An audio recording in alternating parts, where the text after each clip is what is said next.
अच्छा, कभी सोचा है कि हमारी बॉडी को, बल्कि हर जिंदा चीज को चलने फिरने, सोचने, कुछ भी करने की ताकत आखिर आती कहाँ से है? ये कहानी कोई पुरानी दास्तान नहीं, बल्कि ये तो हमारे अपने जिस्म के अंदर हर एक खुलिये में हर सेकंड लिखी जा रही है। और सच पूछें तो ये बहुत ही कमाल की कहानी है। अब ये सवाल सुनने में थोड़ा अजीब लग रहा होगा, है ना? भला डबल रोटी, शराब और 100 मीटर की रेस में क्या कॉमन हो सकता है? लेकिन यकीन करें, इन सब के पीछे एक ही बायोलॉजिकल राज छुपा है। तो आइए मिलकर इस राज से पर्दा उठाते हैं। तो जवाब है एनर्जी। जी हां, ये सारा खेल तवन्नाई का है। समझें कि तवन्नाई जिंदगी की करेंसी है, जैसे हमारे लिए पैसा। हमारे खलियों को जिंदा रहने और अपना काम करने के लिए ना, ये करेंसी यानी तवन्नाई मुसलसल बनानी पड़ती है। और इस पूरे अमल का एक खास नाम है सेल्यूलर रेस्पिरेशन।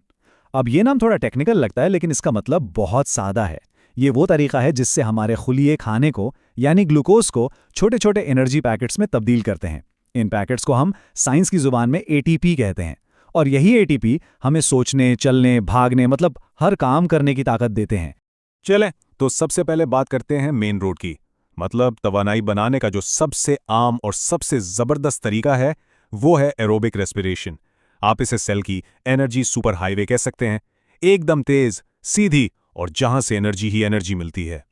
अच्छा, ये पूरा प्रोसेस ना एक फैक्ट्री की असेंबली लाइन जैसा है। सबसे पहले क्या होता है? ग्लूकोज, यानी जो शुगर हमें खाने से मिलती है, वो सेल के अंदर आती है।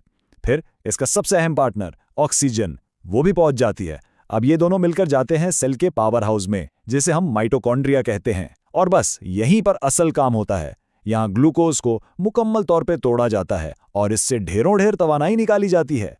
तो इस सुपर हाईवे पर चलने का फायदा क्या हुआ? नतीजा जबरदस्त। ग्लूकोज के सिर्फ एक मॉलिक्यूल से तकरीबन 36 एटीपी बनते हैं। ये बहुत बहुत ज्यादा एनर्जी है। और कमाल की बात यह है कि इसके बाद पीछे क्या बचता है? सिर्फ कार्बन डाइऑक्साइड, जिसे हम सांस के जरिए बाहर निकाल देते हैं, और थोड़ा सा पानी। मतलब कोई कचरा नहीं, बिल्कुल साफ और एफिशिएंट सिस्टम है। लेकिन जिंदगी हमेशा सीधी सड़क पर तो नहीं चलती। क्या होगा अगर ये सुपर हाईवे बंद हो जाए? मतलब अगर ऑक्सीजन ना मिले? ऐसे में हमारे सेल्स को एक चोर रास्ता, एक शॉर्टकट लेना पड़ता है। जरा तसव्वुर करें, कोई एथलीट 100 मीटर की रेस दौड़ रहा है या कोई बहुत ही सख्त एक्सरसाइज कर रहा है। उस वक्त जिस्म को जितनी तेजी से एनर्जी चाहिए होती है ना, उतनी तेजी से ऑक्सीजन पहुंच ही नहीं पाती। तो अब क्या होगा? इस इमरजेंसी में सेल्स क्या करते हैं? तो जब ऑक्सीजन की सप्लाई लाइन कमजोर पड़ती है, तो सेल फौरन अपना प्लान बी एक्टिवेट कर देता है। और ये प्लान बी पावर हाउस के अंदर नहीं चलता, बल्कि ये सेल के मेन हिस्से में, इसके जले जैसे मटेरियल यानी साइटोप्लाज्म में ही हो जाता है। ये रास्ता है तो बहुत तेज, लेकिन इसमें एनर्जी बहुत ही कम बनती है। और इस शॉर्टकट के दो बड़े मशहूर नतीजे हैं। पहला, जब हम बहुत तेज वर्जिश करते हैं तो हमारे मसल्स में लैक्टिक एसिड बनता है। वही जलन और खिंचाव का एहसास जो होता है ना, वो इसी की वजह से। और दूसरा, खमीर यानी यीस्ट जैसे छोटे जानदारों में यही अमल फर्मेंटेशन कहलाता है, जिससे अल्कोहल और कार्बन डाइऑक्साइड बनती है। और याद है शुरू का सवाल, यही वो कार्बन डाइऑक्साइड है जो डबल रोटी को फुलाती है। तो ठीक है, हमने सुपर हाईवे भी देख लिया और चोर रास्ता भी। अब वक्त है कि इन दोनों को आमने सामने रख कर देखें कि असल फर्क क्या है। जरा एक नजर इस चार्ट पर डालें। एनर्जी का फर्क देखकर हैरानी होगी। एक तरफ एरोबिक रेस्पिरेशन है, जो तकरीबन 36 एटीपी दे रहा है, और दूसरी तरफ है एनएरोबिक, जिससे मिल रहे हैं सिर्फ 2।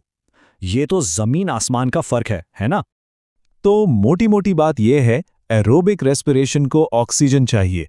ये पावर हाउस यानी माइटोकॉन्ड्रिया में होता है और एनर्जी का खजाना देता है।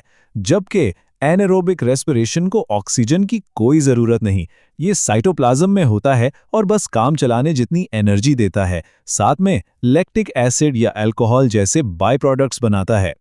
इसे याद रखने का एक बहुत ही आसान तरीका है। समझें कि एरोबिक रेस्पिरेशन एक मैराथन रेस की तरह है, लंबी, मुस्तकिल और बहुत एफिशिएंट। और एनारोबिक रेस्पिरेशन वो एक 100 मीटर की स्प्रिंट है, एकदम तेज, फौरी एनर्जी का झटका जब इसकी सबसे ज्यादा जरूरत होती है। आखिर में एक सवाल छोड़े जाता हूं, अगर एनारोबिक रेस्पिरेशन इतना ही काम एफिशिएंट है, तो फिर अरबों सालों से जानदारों ने इस सिस्टम को खत्म क्यों नहीं किया? इसे संभाल कर क्यों रखा है? शायद इसलिए कि कभी-कभी एक कमजोर प्लान बी का होना कोई प्लान ना होने से बहुत बेहतर होता है ना? इस पर सोचिएगा जरूर।